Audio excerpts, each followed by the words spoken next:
Olá! Nesse vídeo de hoje nós vamos falar sobre fontes do direito tributário. E quando falamos de fontes, nós estamos fazendo referência não só ao direito tributário em si, mas a qualquer área do direito. O objetivo desse vídeo será abordarmos as principais espécies de fontes que são relevantes para a prática do direito tributário. Existem outras fontes que são tratadas nos livros de direito, também nos livros de direito tributário, mas o foco principal será em relação àquelas fontes que vocês terão mais contato no dia a dia. E para começarmos a discutir fontes do direito tributário, primeiramente é importante que vocês entendam o que é uma fonte do direito. E principalmente o que é uma fonte formal do direito, que esse é o ponto que nós concentraremos a nossa atenção durante o decorrer desse vídeo. E a fonte formal ela nada mais é do que aquele instrumento normativo que inova no ordenamento jurídico. É um instrumento normativo que, aprovado de acordo com as regras estabelecidas na Constituição, tem a possibilidade de criar direitos e obrigações para as pessoas, para quem está submetido àquele ordenamento jurídico. Assim, temos como fontes formais a Constituição, as leis complementares, as leis ordinárias, a medida provisória do Presidente da República, as resoluções do Congresso Nacional, entre outros instrumentos normativos que também têm essa possibilidade, esse poder de inovar no ordenamento jurídico. Estabelecida essa definição de fonte, vamos agora passar a focar nos principais instrumentos normativos que serão abordados durante o vídeo, que é a Constituição Federal, a Lei Complementar, a Lei Ordinária, a Medida Provisória e as resoluções do Congresso. Falaremos também sobre o Decreto do Poder Executivo, que é considerado como instrumento secundário do direito, ou seja, ele tem uma subordinação à lei, ele precisa obedecer à lei, senão ele será considerado um instrumento normativo ilegal.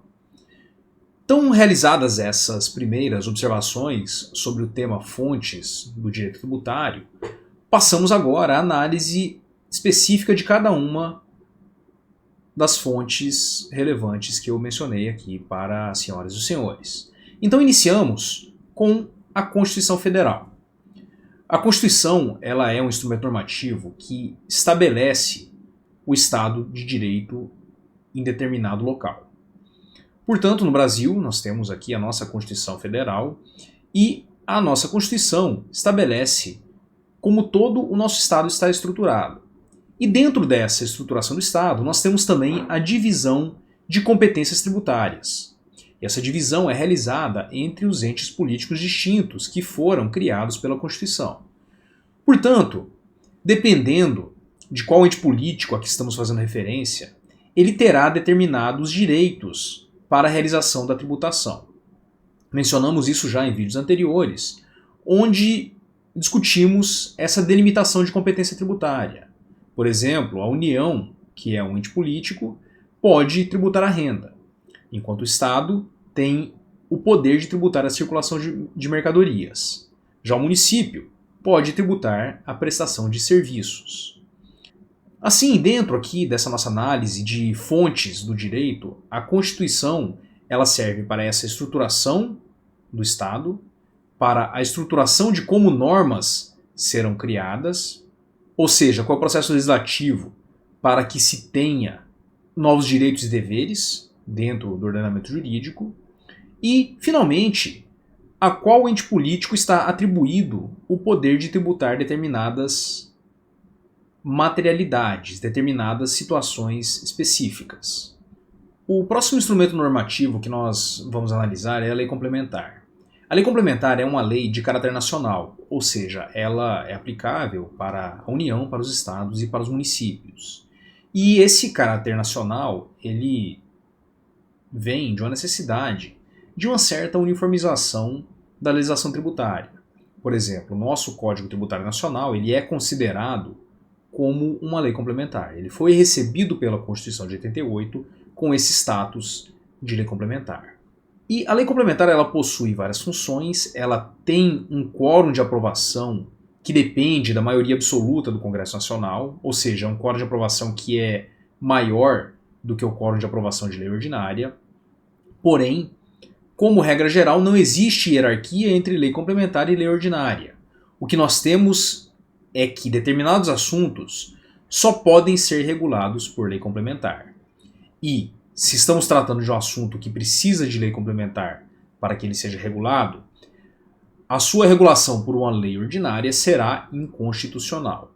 Então, somente nesses casos específicos, onde nós temos a necessidade de regulação de um assunto por lei complementar, é que a lei complementar prevalecerá sobre a lei ordinária. Caso contrário, não há hierarquia e nós precisamos aplicar os critérios normais de vigência da lei. Ou seja, lei posterior derroga anterior e lei especial prevalece sobre lei geral. Mas voltando aqui para as funções da lei complementar. Se olharmos para o artigo 146 da Constituição Federal, nós conseguimos identificar as principais funções que a lei complementar tem em nosso sistema jurídico para regular questões sobre direito tributário. Então diz o artigo 146 da Constituição Federal que cabe à lei complementar dispor sobre conflitos de competência em matéria tributária entre a União, os Estados, o Distrito Federal e os municípios. 2. Cabe à lei complementar regular as limitações constitucionais ao poder de tributar. E, finalmente, cabe à lei complementar estabelecer normas gerais em matéria de legislação tributária. E aqui temos 3 funções distintas que são as principais funções da lei complementar. 1. Dispor sobre o conflito de competência. 2. Regular as limitações constitucionais ao poder de tributar. E 3. Estabelecer normas gerais em matéria tributária. Há aqui uma discussão doutrinária se essas 3 funções são independentes ou se a função de normas gerais dependeria da primeira ou da segunda função. Ou seja, se a norma geral ela só seria estabelecida se ela dependesse de um conflito de competência ou se ela dependesse de uma regulação à limitação do poder de tributar. Porém, hoje prevalece a corrente de que a lei complementar tem essas 3 funções distintas, independentes entre si. Além dessas 3 funções, a Constituição também prevê, em algumas passagens específicas, outras funções para a lei complementar. Por exemplo, é por meio da lei complementar que será estabelecido um tratamento diferenciado para micro e pequenas empresas, podendo esse regime diferenciado incluir tributos da União, dos Estados e dos municípios. Está aí, mais uma vez, a relevância desse caráter nacional da lei complementar. Outra passagem que é muito relevante é quando a Constituição dá à lei complementar a possibilidade de regulação do ICMS. No artigo 155, parágrafo 2º, inciso 12 da Constituição, que é uma passagem que faz referência ao imposto sobre circulação de mercadorias, a Constituição expressa em dizer que caberá à lei complementar definir os contribuintes do ICMS, dispor sobre a substituição tributária desse imposto, disciplinar o regime de compensação do ICMS, entre outros requisitos específicos que poderão ser regulados por meio de lei complementar. Aqui também temos essa importância do caráter nacional da lei complementar, tendo em vista que são vários estados do país, cada qual com a sua regulação sobre ICMS, e considerando que há comércio entre os estados, é importante que haja uma certa regulação e uma certa uniformidade em como esse tributo será cobrado entre estados distintos, até sob pena de termos um regime tributário muito mais complexo do que o que já existe hoje em dia. Outra passagem que é bastante importante também relacionada à lei complementar e à sua função dentro da Constituição é a necessidade de uma lei complementar para estabelecer os serviços que poderão ser tributados por meio do imposto sobre serviços, que é um imposto de competência municipal. Aqui essa lógica do ICMS também é aplicável. Temos uma lei nacional, uma lei complementar nacional, que define vários aspectos do imposto sobre serviços, para que nós não tenhamos conflitos muito fortes entre municípios distintos, tendo em vista que o serviço ele pode ser prestado por um estabelecimento em municípios diversos daquele onde o estabelecimento está localizado. De qualquer forma, essas passagens específicas, elas conseguem ser reenquadradas dentro daquelas 3 funções iniciais que nós vimos no artigo 146. Porém, é importante que vocês tenham em mente que, além da disposição do artigo 146, em outras passagens haverá indicações específicas sobre a competência da lei complementar em matéria tributária. Continuando com a nossa análise sobre as fontes formais do direito, vamos agora falar sobre a lei ordinária, que é um instrumento normativo por excelência do direito tributário. É por meio da lei ordinária que os tributos serão criados e aumentados. É também por meio da lei ordinária que o Estado irá regular quais as sanções pelo descumprimento das regras previstas legalmente. Portanto, a lei ordinária tem uma importância muito grande dentro do direito tributário. A lei ordinária, para ser aprovada, precisa de um processo legislativo que envolve tanto o poder legislativo quanto o poder executivo. Diferentemente da lei complementar, para que a lei ordinária seja aprovada, não é necessária a votação da maioria absoluta de cada casa do Congresso Nacional. O quórum para aprovação da lei ordinária é menor do que o quórum para aprovação da lei complementar. Porém, aprovado o projeto de lei ordinária no Congresso Nacional, em ambas as casas do Congresso, esse projeto de lei é enviado para o presidente para sanção. O presidente pode sancionar ou não esse projeto de lei ordinária.